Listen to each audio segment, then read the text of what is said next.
네, 이어서 바른 시각으로 보는 바른경제 행복경제연구소 강신철 교수와 오늘도 함께하겠습니다. 교수님 어서 오십시오. 예, 안녕하세요. 자, 윤석열 정부 출범 1년이 지났습니다. 경제 지표로 본 우리의 경제 사실 큰 위기에 직면해 있는데요. 오늘은 각종 지표를 통해서 서민 경제 어려움에 대해 이야기 나눠보겠습니다. 먼저 교수님 최근 공공요금 인상이 발표가 됐어요. 네, 지난 15일 정부의 그 전기요금과 가스요금 인상안이 발표가 됐는데요. 16일부터 이제 전기요금은 킬로와트아워당 8원, 그리고 도시가스요금은 메가줄당 이제 1.04원이 올라서 4인 가구 기준으로 볼 때 전기요금은 월 한 3,000원 정도, 그리고 가스요금은 4,400원 정도 더 내게 됩니다. 통계청 국가통계 포털에 따르면은 1분기 전기, 가스 및 기타 연료 물가 지수는 작년보다 한 30% 올랐고요. 이건 이제 외환 위기 당시였던 1998년 그 1분기 이후에 가장 높은 상승률입니다. 예. 2분기 이후에도 이제 전기, 가스 그 요금은 가파른 상승세가 이어질 것으로 전망이 됩니다. 예. 어려운 경제 속에서 에너지 취약계층은 더 이제 늘어날 수밖에 없는데 정부에서 에너지 취약계층을 위해서 그렇다면 어떤 대책을 내놓은 것이 있습니까? 그러니까 전기요금에 대한 냉방비 부담을 최소화하기 위해서 에너지 취약계층의 요금 인상을 1년간 유예한다고 밝혔거든요.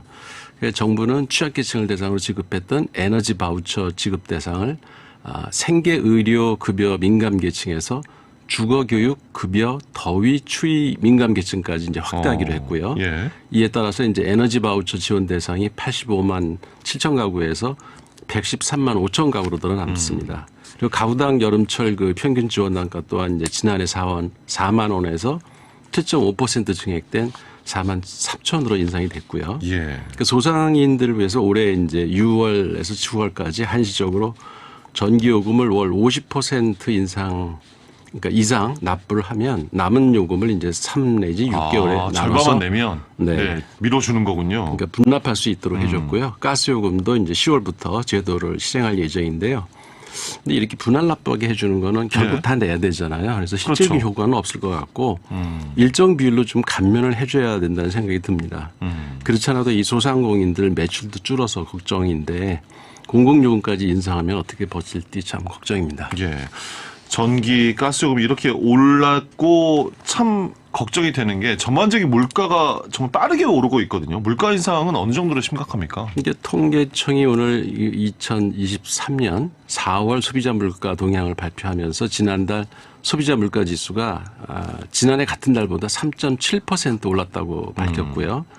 이건 이제 전월 상승률인 4.2%는 약간 낮아지긴 했는데 이렇게 물가 상승률이 약간 둔화된 거는 석유 가격이 이제 1년 전보다 16.4%나 좀 내렸고요. 그렇죠, 그렇죠. 그리고 이제 가공식품과 농축산물 가격 상승률이 전달보다는 좀 낮아진 효과가 있습니다.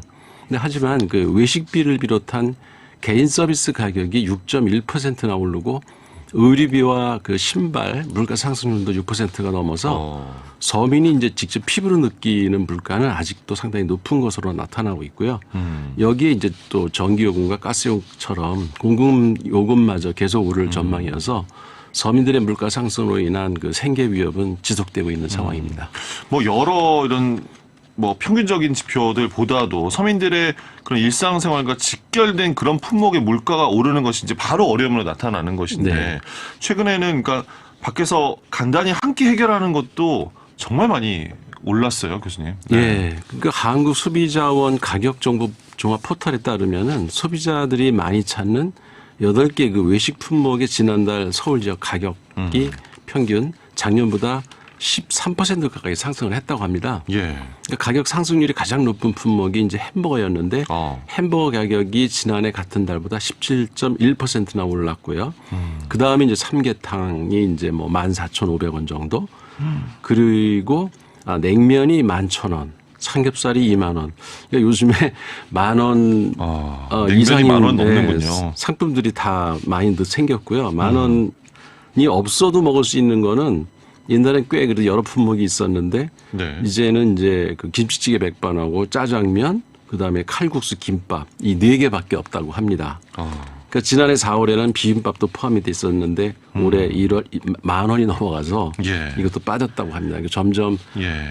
이 젊은 사람들 요새 힘들다는 얘기가 많이 나오는데 식사비도 이게 보통이 아닙니다. 한 끼 해결하는데 이거 그 김치찌개 백반, 짜장면, 칼국수, 김밥 아니고는 다 10,000원 이상 내야 한 끼 네. 혼자 먹을 수 있는 그렇죠. 금액인데 여기에 더해서 정말 또 걱정이 되는 것은 무엇보다도 빚, 가계 부채 아니겠습니까? 이게 예. 심각한 상황인데요. 경기 하강 국면에서 국민소득은 줄어들 수밖에 없고 소득이 줄어든다고 또 그에 비례해서 소비가 또 주는 것도 아니잖아요.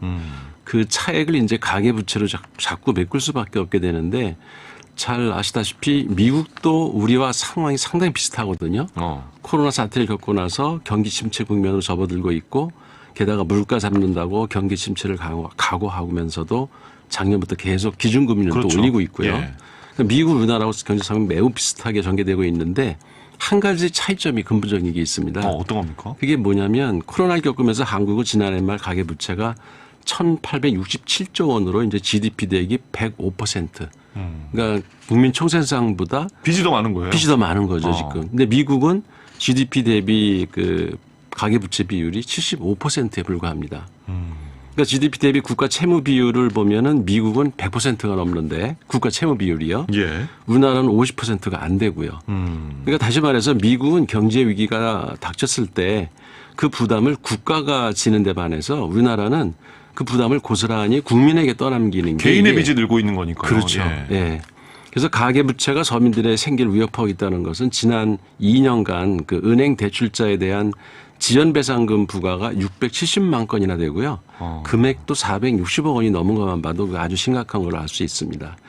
그 채무 상환을 유예하거나 상환 기간을 연장해달라 이런 채무조정 신청자 수도 7,166명, 그러니까 2020년에 그랬는데 작년에 벌써 14,400병, 그러니까 2배나 늘어난 예. 거죠. 그래서 경기가 둔화되면 가계부채가 국가 경제에 심각한 위기를 초래할 위험이 매우 높은 상태입니다. 그만큼 정부의 대책은 시급할 텐데 이렇게 모든 경제 지표가 사실상 뭐 악화 일로를 걷고 있는 모습이어서요. 특단의 대책마저도 정말 좀 내놔야 되지 않을까 이런 목소리들이 많은데 정부는 어떻게 이럴 때 대응을 해야겠습니까? 근데 최근에 그 여러 미국도 방문하고 일부도 방문하고 하면서 그 외교에서 경제 정책이 다 빠져 있었거든요. 그러니까 이런 걸 보면 오히려 그런 그 친미 친일 외교에 좀 치우치다 보니까 상대국인 이제 러시아나 중국이 지금 한국에 대한 상당한 반항 감정을 지금 갖고 있어서 그렇죠. 예. 그게 사실 경제적으로 미치는 효과도 상당히 크거든요. 이런 거를 좀 균형 외교를 할 필요가 있겠고 사실 해법은 뭐 그렇게 어려운 게 없습니다. 지금이라도 균형 외교를 통해서 러시아와 중국의 반항 감정을 누그러뜨려서 무역 수지 개선하는 게 제일 급한 것 같고요. 그다음에 우크라이나에 최근에 그 수십억 달러를 이제 연 0.15% 장기 대출해 주겠다 이런 발표를 했는데 이게 가계부채 허덕이는 자국민에 대한 지원이 아시다시피 왜 그 이 월 100만 원인가요? 한 사람한테 그리고 16%를 지원해 준다고 그러니까 이게 도대체 어느 나라를 위해서 정치하는 건가라는 의심이 들 정도로 지금 자국민에게 좀 상당히 박약하고 자국민에 대한 지원이 아무래도 우선순위 있어야 된다는 그렇죠. 말씀이시고요. 예. 그리고 가스비나 전기요금도 이런 비상 시기에는 계속 적자 타령하고 그러지 말고 국고 지원을 해서라도 국민 부담을 최소화하기 위해서 요금 인상을 멈추는 게 사실 정부의 역할이거든요.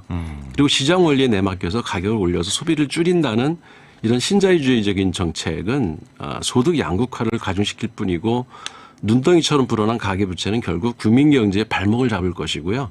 더 이상 가계 부담을 지우지 말고 정부 재정 지출을 좀 늘려서 서민 경제를 살리는 게 상당히 시급하다고 생각합니다.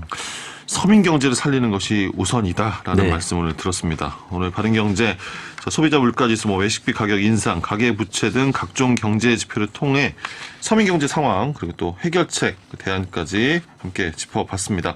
행복경제연구소 강신철 교수와 함께했습니다. 교수님 도움 말씀 고맙습니다. 예, 고맙습니다. 자, 대세남